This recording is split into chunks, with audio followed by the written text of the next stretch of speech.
Hey everyone, welcome to another episode of Tallybook Troubleshooting. Tallybooks, like little museums from the oil field past, little situations, information that people kept in these to solve problems that they came across in their career.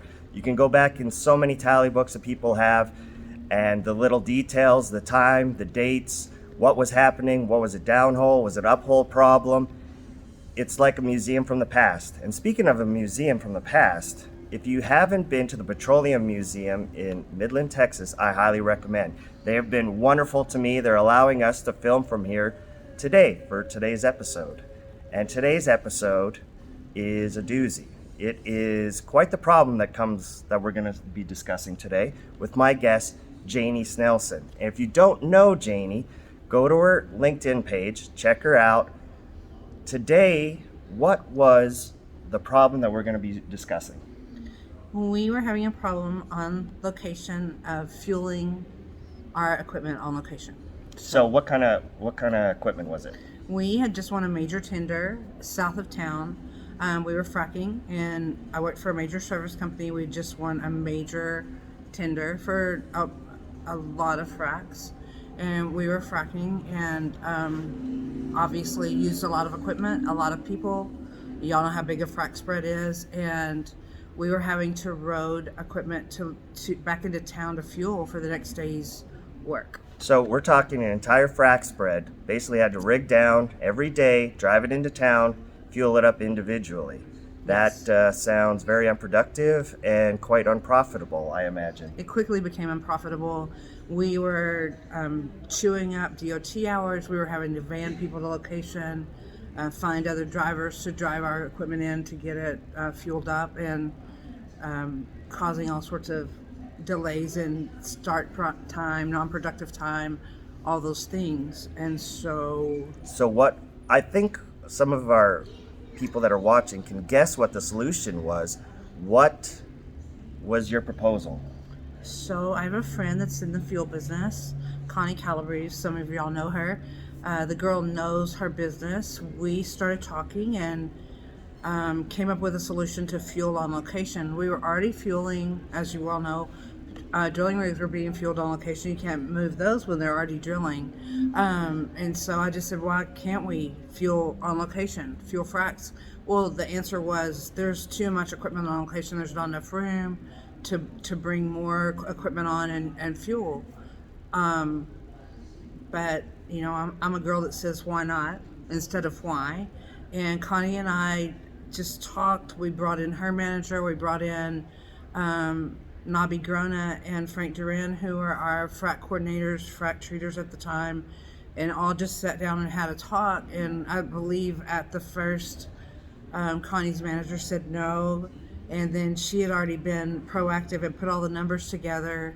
And I believe within 2 to 3 weeks, they were ordering Bobcats, and within another week or so, we were fueling on location. And so our world changed as we know it in the Permian Basin. So you essentially, which, this was obviously a little while ago, invented what is now known like as its own service on its own, correct? Yes, we didn't really invent it. We just morphed it. I wouldn't say that we invented it. I don't know. Fueling fracs on location is quite big. I've seen a lot of companies, that's their entire business. So good on you for, one, saving the DOT hours. Like the safety of component alone just must have been huge. And then profitability, I imagine.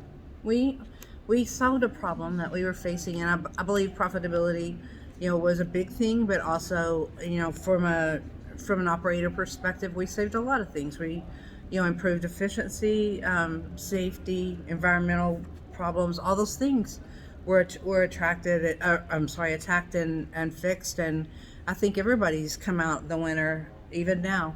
A lot of 100%. companies have made a lot of money doing that, and we weren't looking at that then. We were just trying to solve a problem and everybody make what we needed to make to keep going forward. So that's what it was about. Like I said, I was astounded when you told me the story at first. I've never met anybody that basically invented a service before. So. Well, we figured out by aging our children that who are all grown now, it was some 20 plus years ago. I think it was right at the first of 2000. So, yeah. I think there's many a person out there who's working all the locations that is probably owes you a thanks for, that they can just come in on crew change time and not have to rig up and rig down all the frac equipment. So for all those people out there, thank you, Janie. You're so welcome. Y'all are all welcome. Well, I'm fourth generation oil field, so I think ingenuity is a big part of everyone in our industry. We always are looking for ways to make our industry safer, better, more profitable, and ways for us to keep working. And we love our industry. I do. I hope y'all do. Well, that's why I wanted to do this little show. Was, a lot of shows have different takes on it. To me, it was just to demonstrate the ingenuity. I think people outside, if they watch some of these, to see the ingenuity demonstrated by the people from the oil field, they would be amazed what was invented in this industry that they use every day and take for granted. So wouldn't it be neat to go through, if you had the patience to go through a bunch of these tally books and just see what's in them?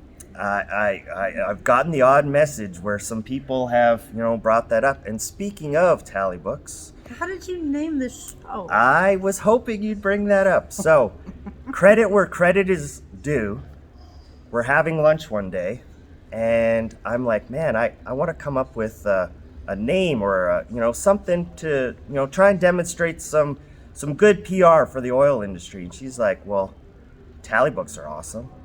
And it just clicked, and I was like, man, Tally Book Tuesday, Tally Book Troubleshooting. So in the end, Janie Snelson also invented the name of this show. So thank you once again, You're Janie. welcome. I think it's a great premise for a show.